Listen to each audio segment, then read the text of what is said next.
I realize I haven't talked that much about Chinese history here. Pre-communist history, anyway. But why did the Chinese decide to go communist? It's the British Empire's fault. Now, I know that's triggering to a couple of people, but how much do you know about opium? Very addictive drug. Highly addictive drug. They make heroin from it. The Chinese Opium Wars were absolutely devastating. You see, the British Empire, much like a drug cartel, was flooding China with opium because it's a very profitable business. But why were they doing this? Oh, colonialism. But this was slightly different to what they'd tried in places like Africa. They decided to use economics, flood the market with opium, get everyone addicted, and then destabilize the Qing dynasty. Kind of what they did in India.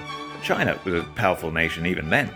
It wasn't going to go down without a fight. They ban opium everywhere. They seize and destroy any opium coming into China. The British, however, use this as they're disrupting trade. They won't let us sell our high-grade opiate, and that is an act of war. So First Opium War. The British send the big guns in. Goes for about 3 years and ends in the Treaty of Nanjing. Think of this as the Chinese equivalent of the Versailles Treaty. Massively unfair. The Chinese have to give Hong Kong to the British, and they have to pay them damages. But ceding Hong Kong, that was the big kicker, because the British now use it as an opium trading port. The Chinese still don't want to buy the opium. Big surprise. And they seize the cargo of a British ship. Britain's like, war? And they do the British thing. They invade. Again, with France this time. And this leads to the signing of the Treaty of Tianjin. This forces the Chinese to legalize opium.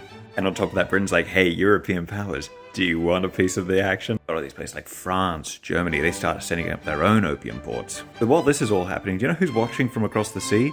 Japan. And they're like, we don't want this to happen to us. Radically industrialize and westernize so that they can compete with these Western colonial powers. And they have their own war to deal with, which is the Boshin War, which was the end of the samurai. And eventually, Imperial Japan gets very ambitious. And in the 20th century, they start seizing Chinese territory. And the war crimes.